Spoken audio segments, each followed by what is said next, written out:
नमस्कार, नमो नारायण। गीता दैनिक के अंदर आज हम प्रवेश कर रहे हैं 336वें दिन में और 70वां अध्याय है और 70वें अध्याय का शीर्षक है श्रद्धा त्रय विभाग योग। और आज का श्लोक 23वां और 24वां। आइए पाठ प्रारंभ करते हैं।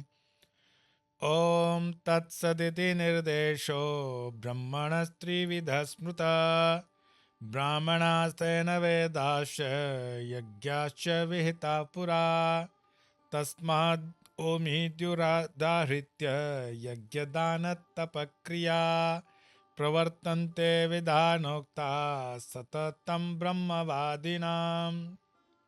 भगवान श्री कृष्ण कहते हैं ओम तत्सत।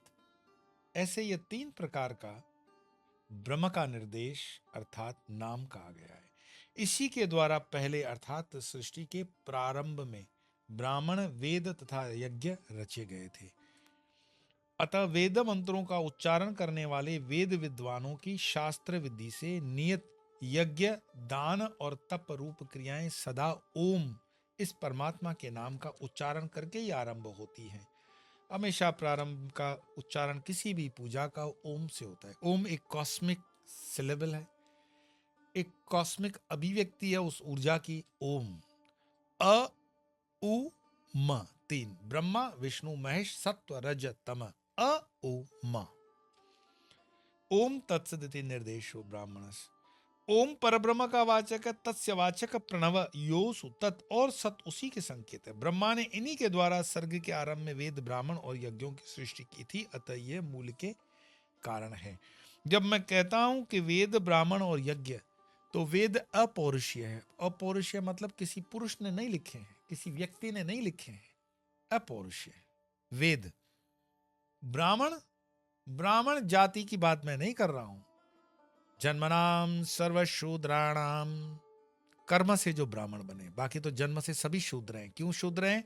क्योंकि मां के नाभि से नाड़ी जुड़ी हुई है हमारी। जब तक उसका नाभि वो संस्कार नहीं होगा तो मां से अलग नहीं होता है। तो हम हैं शूद्र जन्म से, लेकिन कर्म करते हुए हम शूद्र बनेंगे, वैश्य बनेंगे, क्षत्रिय बनेंगे या ब्राह्मण बनेंगे, ये कर्म हमारा तय करता है। तो वेद अपौरुषीय है, ब्राह्मण कर्म से है और यज्ञ उस कर्म की छूट है। सबको यज्ञ करने की छूट है। कौन से यज्ञ करोगे? तो अपने चातुर्वर्ण्यमया सृष्टम, भगवान श्री कृष्ण कहते हैं कि चारों वर्ण मैंने पैदा किए हैं। नोट फॉर श्योर, शब्द पे ध्यान देना, सेक्युलरिस्टों की तरह गंद मत उगल देना मुंह से। मैं जब वर्ण कहता हूं तो वो जाति नहीं है। चातुर्वर्ण्यम मया सृष्टम, मैंने 4 वर्णों का सृष्टना मैंने किया है। कृष्ण कहते हैं 4 वर्ण कौन से? ब्राह्मण, क्षत्रिय, वैश्य और शूद्र। ये 4 वर्ण पेड़ों में भी होते हैं, पौधों में भी होते हैं, जानवरों में भी होते हैं। जैसे ब्राह्मण गाय को परोगे तो शूद्र नीचे सुअर तक ले आओगे, घोड़ा जैसे वैश्य में चला जाएगा। ऐसे वर्ण है, वनस्पतियों में वर्ण है, जलों के प्रकार में वर्ण है। ये वर्ण व्यवस्था अगर न होती तो भगवान अगर सब एक ही करना होता तो ब्लड ग्रुप भी एक ही कर लेता ना। ABCDO प्लस माइनस, ये वैरायटी क्यों?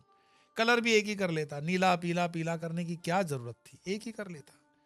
फिर 2 सुबह और शाम करने की क्या जरूरत थी? एक ही कर लेता। लेकिन ये डिवीजन ऑफ वर्क है। जैसे आप रसोई घर में रसोई बनाते हो, टॉयलेट में जाके तो नहीं बनाते हो। तो आप बोलोगे क्या मूर्खता है, ये एग्जाम्पल क्या देते हो आप? टॉयलेट में कैसे खाना बनाया जा सकता है? तो क्यों? भगवान एक है, सब एक है, क्या फर्क है? सब तो ठीक है। तो आपके प्रश्न ये उठते हैं, तो नहीं करना चाहिए। ये इस पर चिंतन होना चाहिए हमारा। इस पर हमें सोचना चाहिए कि जो हम पढ़ रहे हैं वो तर्क संगत कितना है। सबसे पहले वो लिखा किसने है, उसका देश काल परिस्थिति और पात्र क्या है, पात्रता क्या है जो बोल रहा है। अरे कोई कम्युनिस्ट लिख लेगा तो वेदांत उस कम्युनिस्ट के मुंह से पढ़ोगे। मैं अभी किसी को पढ़ रहा था तो उसने कहा कि इंग्लिश जानने के लिए आपको अंग्रेजी का नॉलेज होना चाहिए, फ्रेंच जानने के लिए फ्रेंच होना चाहिए, क्रिश्चियनिटी जानने के लिए आपको फिर बाइबल का जानकारी होना चाहिए।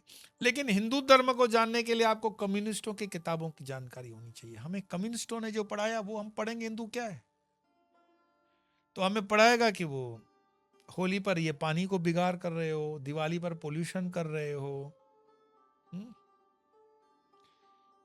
और न जाने कितने धर्म के अंदर उसने फांके खड़े कर दिए हैं, क्योंकि हमने कुपात्रों के हाथ में अपना धर्म दिया।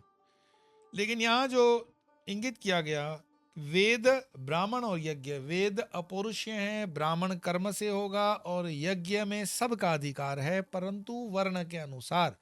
जैसे मानो मैं अगर सो कॉल्ड टीचर के घर में पैदा हुआ हूं तो टीचिंग मेरा प्रोफेशन बनता है, तो टीचिंग मेरा यज्ञ है। मैं वैश्य के परिवार में हूं, वैश्य मेरा वर्ण है, तो दुकान चलाना मेरा यज्ञ है। प्रत्येक कार्य हमारा वर्क इज वर्शिप, मेडिटेशन है।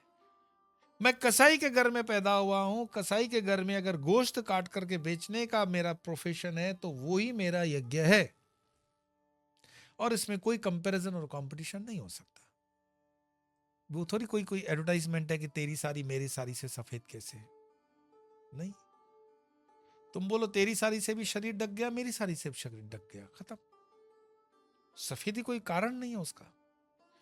तो ये दिमाग के अंदर गलत भूसा जो भर दिया जाता है, और ब्राह्मणों को जितना गालियां देना चाहे लोगों ने दी, लेकिन हमें मानना पड़ेगा कि वो दरिद्र ब्राह्मण, भूखा ब्राह्मण, नंगा ब्राह्मण 5000 वर्षों से इस देश की बची खुची सभ्यता को आज भी बचा के चल रहा है।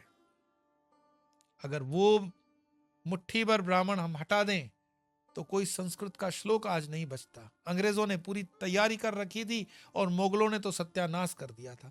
इसलिए एक जनेऊ के कारण ब्राह्मणों की करोड़ों करोड़ों बलियां चढ़ गई, लेकिन उन्होंने अपने बलिदान देने के बावजूद भी धर्म को नीचे नहीं आने दिया। मैं कोई ब्राह्मणवाद का पक्ष नहीं कर रहा हूं, मैं सिर्फ इतना बता रहा हूं कि उनका कहीं ना कहीं बलिदान, उनका कहीं ना कहीं कोई सेक्रीफाइस है, लेकिन समाज ने उनको वो ड्यू रिस्पेक्ट नहीं दिया। जो ब्राह्मणों ने गलती की उसकी सजा तो वो पा रहे हैं कि आज उनकी ये हालत हो गई है कि सुलभ शौचालय में 60% ब्राह्मण है। बताओ, कर्म से च्युत हो गए। और ये बोलने की ताकत भी वही बोल सकता है जिसका सब कुछ बैलेंस है। तो यहां ओम तत्सदिति निर्देशो ब्राह्मणम स्त्री विधि स्मृत, ठीक है। फिर बताते हैं कि वेद वेताओं के शास्त्रों के यज्ञ दान और तप रूप कर्म सर्वत्र ओम ऐसा उच्चारण करके किए जाते हैं। क्यों ओम? तो आजकल गूगल करोगे तो उसमें एक आता है, मैं कुमार विश्वास का भी एक वीडियो देख रहा था, उसमें भी वो बताते हैं कथा के अंदर कि ओम की ध्वनि है कॉस्मस के अंदर। मैं किसी फिजिक्स वाले अपने फैकल्टी से बात कर रहा था, बॉम्बे की, जो इंजीनियरिंग और वो बड़े कोचिंग में पढ़ाते हैं, तो उसके साथ ऐसे ही रामा शामा कर रहा था। तो मैंने कहा भाई ये बात बताओ, जो कॉस्मस की ये जो ध्वनि है वो सचमुच में ओम की है? तो बोले स्वामी जी आपने सुनी? मैंने कैसी बात कर रहे हो, मेरी नासा के साथ थोड़ी कोई setting.com है। पर उन्होंने एक साउंड डाला हुआ है, वो है ट्रैक, गूगल पे आप देख लो, कॉस्मस कॉस्मिक साउंड डालो, ओम साउंड डालो इन कॉस्मस तो मिलेगा। तो एक हमिंग साउंड है। तो एक पढ़ा लिखा प्रोफेसर टाइप का आदमी, कम्युनिस्टों की तरह से पूरा ब्रेन वॉश किया हुआ, मुझे तो पूरा अपने आप पे श्रद्धा भी थी, आत्मश्रद्धा भी थी, धर्म पे भी श्रद्धा थी, तो मैं तो सिर्फ एक साइंटिफिक टेम्परामेंट्स पूछ रहा था। तो उन्होंने कहा नहीं स्वामी जी मैं मानता हूं कि वो ओम साउंड नहीं है। मैंने कहा ठीक, वो ओम साउंड नहीं है, पर मैं तुम्हें यहीं बैठे बताऊं कि वो ओम साउंड है। तो बोले बताओ आप कैसे? मैंने कहा क्रिश्चियन जब प्रार्थना करते हैं क्रिश्चियन, तो उसका आखिरी वर्ड क्या होता है? तो बोले वो तो एमेन बोलते हैं। नोट कर लो, एमेन एमेन ऐसा करते हैं। मैं क्रिश्चियन नहीं हूं, गलती हो सकती है मेरे से। मैंने कहा जब मुस्लिम्स होते हैं तो वो आखिरी वर्ड क्या बोलते हैं? तो बोले आमीन। मैं नोट कर लूं। हिंदू जब बोलता है तो उस प्रारंभ भी जिससे करता है और अंत करता है वो शब्द क्या है? तो बोले ओम। तीनों में कॉमन क्या है? तो बोले ओम से मिलता जुलता। मैंने बोला तुम्हें लग रहा है मैं तुम्हारा ब्रेन वॉश कर रहा हूं? बुद्धों के पास ओम है, जैनों के पास ओम है, मुस्लिमों के पास ओम है, क्रिश्चियनों के पास ओम है। नासा अगर बोलता है तो तुम्हें क्या तकलीफ है भाई? ओम है। और नहीं है तो जीने दो हमें उस भाव में कि ओम है। मैं तो कन्विंस्ड हूँ, क्योंकि जब मैं मेडिटेशन करता हूँ, जब मैं उस ध्यान में जाता हूँ, तो वो हमिंग साउंड जो हमें मिलता है वो ओम से मिलता जुलता वॉइस है। फिर हर एक का ओम भी तो अलग है। कोई बोले ओम, कोई ओम ओम। तिब्बत वाला ओम मणि पद्मे ओम ओम होम ओम। ये ओम की ध्वनियां वेरिएशन में हो सकती है, पर मूल ओम है। क्रिश्चियन का भी आमीन ओम है, मुस्लिम का आमीन ओम है, बुद्धों का ओम ओम है, जैनों का ओम ओम है, और वेदांत का ओम भी ओम है। नासा ने जो खोजा वो कोई नई चीज नहीं है, वहां ओम ही है। और ये मैं नहीं बोल रहा हूं, मैंने आपको प्रूफ प्रमाण दे दिए। गलत है तो कमेंट कर देना, और अच्छा लगे तो आगे फॉरवर्ड करना इसको, क्योंकि आखिरी चरण में गीता चल रही है। ये तो आपकी सेवा बनती है सनातन के लिए कि आप कुछ इसमें लोगों तक पहुंचाएं। तो आइए दोनों श्लोकों का पाठ करते हैं। ओम तत्सदिति निर्देश ब्राह्मणस्त्रिविधः स्मृता ब्राह्मणास्तेन वेदाश्च यज्ञाश्च विहिता पुरा तस्माद् ओमित्युदाहृत्य यज्ञदानतपक्रिया प्रवर्तन्ते विधानोक्ता सततं ब्रह्मवादिनाम्। आज इतना ही, कल फिर मिलेंगे, तब तक के लिए ओम तत्सत।